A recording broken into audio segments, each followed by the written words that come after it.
नमस्कार। मेरे साथ आज मध्य प्रदेश की वो लड़की हैं जो प्रयागराज महाकुंभ से अपने आँखों के लिए फेमस हुई और वो माला बेचती थी वहाँ पर। वहाँ से उनकी रील आई और वो फेमस हो जाती है अचानक से। आज वो बॉलीवुड में पहुँच चुकी हैं और उनका एक गाना रिलीज़ हुआ है। शादी उनके साथ बात करेंगे। आपको कैसा लग रहा है कि आप एक मतलब साधारण परिवार से और आज बॉलीवुड में आप पहुँच चुकी हैं, तो आप क्या? जी, बहुत अच्छा लग रहा है सर। बहुत ज़्यादा खुशी मिल रही है कि एक गरीब घर की लड़की भी यहाँ तक आ सकती है। बहुत ज़्यादा। तो ये क्या क्या गाना है आपका? इसके पहले आप कहाँ काम कर चुकी हैं? आप बॉलीवुड में कोई फिल्म भी कर रही थी इसके पहले? जी नहीं, अभी शुरू होने वाली है द डायरी ऑफ मणिपुर। अच्छा। बहुत जल्दी शुरू होगी। तो अपने शिक्षा को, आप जैसे आप पढ़ाई नहीं कर पाई, आप वहाँ माला बेचती थी, फूल माला, उसके बाद आप पढ़ाई को लेकर क्या सोचती हैं? कैसा शिक्षा का क्या रोल है इसमें आप जहाँ आप काम कर रहे हैं? जी सर, पढ़ाई करना बहुत ज़रूरी है। तो आप क्या पढ़ाई कर रहे हैं अभी आप? जी, अभी पढ़ाई कर रही, एक्टिंग सीख रही हूँ मैं। एक्टिंग सीख रही हैं। तो आपके जैसे आप सिंगर हैं, आप बताइए किस तरह का गाना है आपका? और गाना एक बहुत खूबसूरत है। मुझे लगता है मोनालिसा ने उस गाने को 4 चांद लगा दिए। साथ की एक टाइटल था जो मैं 7-8 महीने पहले लिख रहा था, तो मुझे पता नहीं था कि कोई ऐसी लड़की वायरल होगी और मेरी किस्मत में हम लोग होगा कि डेस्टिनी में हम लोग साथ काम करेंगे। तो ये भी महाकाल की बहुत बड़ी भक्त है, इनके ऊपर तो कृपा ही है महाकाल की, और मैं भी महाकाल का बहुत बड़ा भक्त हूँ। कहीं ना कहीं से जब मैंने इनको पहली बार स्क्रीन पे देखा तो मुझे एक इंट्यूशन भी था कि कहीं ना कहीं इनका पहला प्रोजेक्ट मेरे साथ हो सकता है। तो मैंने इनको अप्रोच किया। उस टाइम पे इनका ना कॉन्टैक्ट था, ना उनके घर का पता था। बहुत चैलेंज भी हुआ इनको ढूंढने में, मुझे बहुत मेहनत गई। पर जब ढूंढा तो उसके बाद ये प्रोजेक्ट आज इतना खूबसूरत बन के सामने आया है। रिलीज़ हो गया आपका सॉन्ग? रिलीज़ हो गया 14 को हमने बॉम्बे रिलीज़ किया था। एंड अभी क्या व्यूज़ इसके कैसे? बहुत शानदार। मुझे लगता है इनिशियल रिस्पांस इस गाने को बहुत सारा प्यार मिल रहा है। आप खुद ही जाके देखेंगे तो लोग इतना सारा प्यार पूरे देश भर से दे रहे हैं। मुझे लगता है गाने से ज़्यादा लोग ये देखना चाह रहे हैं कि मोनालिसा का एक सपना भी पूरा हुआ है। मोनालिसा का सपना आगे भी है फिल्म में जाने का, तो वो चीज़ के लिए लोगों ने सपोर्ट कर रहे हैं। तो और कोई प्रोजेक्ट आप इनको लेकर दोबारा? बिल्कुल, मुझे लगता है अगर मेरे पास ऐसा प्रोजेक्ट होगा जिसमें फिर से मैं मोनालिसा के साथ काम करना चाहूँगा। तो आप थोड़ा सा अपना गाना गाएंगे? बिल्कुल बिल्कुल।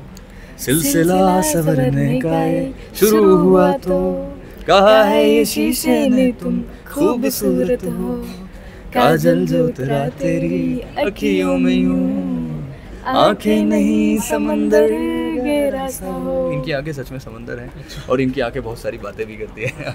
आपकी आंखों के बहुत चर्चे हैं, तो क्या आपको खूबसूरती ये आंखें मिली हैं, तो उसके बारे में बताइए कि आपको पहले भी किसी ने जज किया ऐसे ही आंखों को लेकर? इससे पहले, प्रयागराज से पहले बहुत सारे लोग कहते थे सर। अच्छा। जब मैं माला द्राक्ष बेचने जाती थी तो बहुत सारे लोग कहते थे कि आप लेंस लगा के माला बेच रहे हो। अब भगवान ने दी।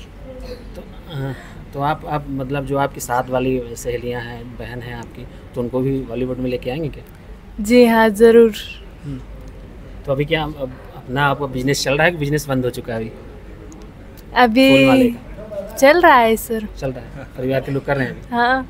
अच्छा। तो ये आप मतलब आप बॉलीवुड में आ रही हैं, तो आपका स्टेटस थोड़ा ऊपर जा रहा है, तो उस हिसाब से ये सब बंद होना चाहिए कि चलता रहेगा? चलता रहेगा। वायरल होने के 8 से 10 दिन में मैं इनके पास गया, किसी को भेजा तो पता चला कि यहाँ पे कोई है ही नहीं, और इनके ना घर का किसी का कॉन्टैक्ट था, ना कुछ था, ना इनके घर का पता चल पाता। फॉर्चुनेटली 1-8 महीने के अंदर एक संपर्क बना। वहाँ से फिर हम लोगों ने शुरू किया। मैं इनके पास गया, ये गाने का मैंने इनको पूरा लिरिक्स बताए।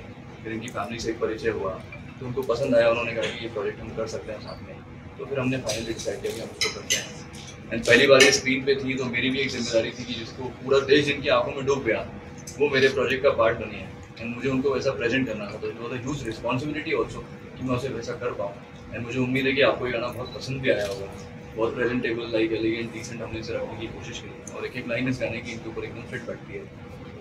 आपका नाम क्यों नहीं है किसमें? सब जगह लिखा हुआ है आपने? इसमें लिखा है। हाँ, उसमें शायद लिखा नहीं होगा, बट बाकी सब कुछ लिखने है। स्क्रीन तो आएगा, सब कुछ है। एक नए कलाकार के ऊपर बिलीव करना। हाँ, मुझे लगता है देखिए हर एक के जीवन में एक दरवाज़ा खुलता है। हम लोगों ने पहले भी काम किया, मैं जी म्यूजिक के साथ काम कर चुका हूँ ऑलरेडी, मैं 12-13 एल्बम्स पहले कर चुका हूँ।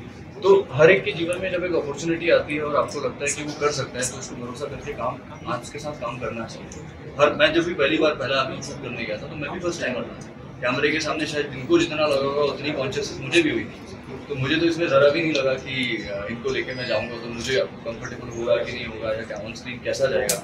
हम लोगों ने प्री प्रोडक्शन बहुत अच्छा रखा, क्योंकि सब कुछ फिक्स था कि ऑन साइड इनको परेशानी ना रहे। कुछ परेशानी तो नहीं आई उनको काम करते, क्योंकि पहली बार जब हम कैमरा कुछ भी नहीं पता होता तब हम कैमरे के सामने आते हैं, ये एल्बम मिलता है, उस पर हम काम करते हैं। एक्टिंग कैसी रही? मुझे लगता है इनको ऑन स्क्रीन प्रेजेंस शायद इनकी हैबिट में है, और जितने रीटेक्स के हम लोग उम्मीद थे उतने रीटेक्स उन्होंने नहीं लिए। शायद इनका कैमरा फ्रेंडली नेचर इनके अंदर है, पहले से बचपन से शायद इनके अंदर होगा। ये मेरा भी एक सौभाग्य था कि मेरे इस प्रोजेक्ट में मोनालिसा के साथ मैंने काम किया। इनके पापा जय सिंह भोसले जी भी मेरे साथ में हैं, हमारे म्यूजिक के अरेंजर शैलेंद्र सेनी भी मेरे साथ में हैं। एंड सभी को, पूरे देश को, पूरे मध्य प्रदेश को वीडियो से बहुत बहुत नमस्कार। हम लोगों ने ये गाना सादगी प्लान किया था, इसके लिए उस टाइम पे किसी और को कास्ट करने की प्लानिंग थी, उनसे बातचीत भी चल रही थी, पर जब ये पूरी देश में वायरल गई और जब इनकी तस्वीर मैंने देखी तो पता नहीं मुझे अंदर से एहसास हो रहा था कि शायद इनका पहला प्रोजेक्ट मेरे साथ होगा। और हमने इनको अप्रोच किया, और शुरू में ना कॉन्टैक्ट था ना घर का पता था, धीरे धीरे इनके पास तक पहुँचे। फिर इनकी बीच में एक शेर की तैयारी थी, वो हुई, बीच में कुछ वो हुआ, फिर उसके बाद वहाँ से फोन आया 1.5 महीने बाद। मुझे उम्मीद भी नहीं थी कि प्रोजेक्ट हम साथ में करेंगे, जब ये सब हो गया था। फिर अचानक एक दिन फोन आया, जब एक भैया थे उन्होंने कहा कि सर मेरे साथ में मोनालिसा के पापा हैं, आप एक बार बात करो। फिर हमारी एक बातचीत हुई। वे गाना सादगी एक ऐसी लड़की के ऊपर लिखा हुआ है जो कभी शीशे के सामने जाती है, मतलब मेरा जो इमेजिनेशन था इस गाने को लेकर, जिसमें एकदम परफेक्ट बैठी है कि कोई लड़की अगर मिरर के सामने जाती है, एकदम सिंपल सी है, तो मिरर उससे क्या बात करता है। तो मेरी लाइन्स भी उस प्रकार से थी कि सिलसिला सा बनने का शुरू हुआ तो कहा है शीशे ने तुमको से काजल जो उतरा तेरी आंखों में, आंखें नहीं समंदर गहरा सा। तो पूरे देश ने कहा कि मोनालिसा की आंखें बिल्कुल समुद्र जैसी हैं, तो सुकून नज़ारों को तुझे यूँ देखने में मिलता है, रंग सारे जहाँ का सादगी में मिलता है। तो जब आप ही लोगों ने कहा कि पूरी सादगी में वायरल हुई मोनालिसा माला बेचते हुए, तो मुझे लगता है इस प्रोजेक्ट में इनको लेने का तो मेरा धर्म बनता था। ये आपको पहला प्रोजेक्ट है? नहीं, मेरा ये 13 या 14 एल्बम है, जी के साथ ऑलरेडी आ गया, पर मोनालिसा जी के साथ मेरा पहला प्रोजेक्ट है। अगर आप ये वीडियो YouTube पर देख रहे हैं तो हमारे चैनल को सब्सक्राइब करें और बेल आइकन को दबाना ना भूलें। अगर आप Facebook पर ये वीडियो देख रहे हैं तो हमारे पेज को लाइक करें।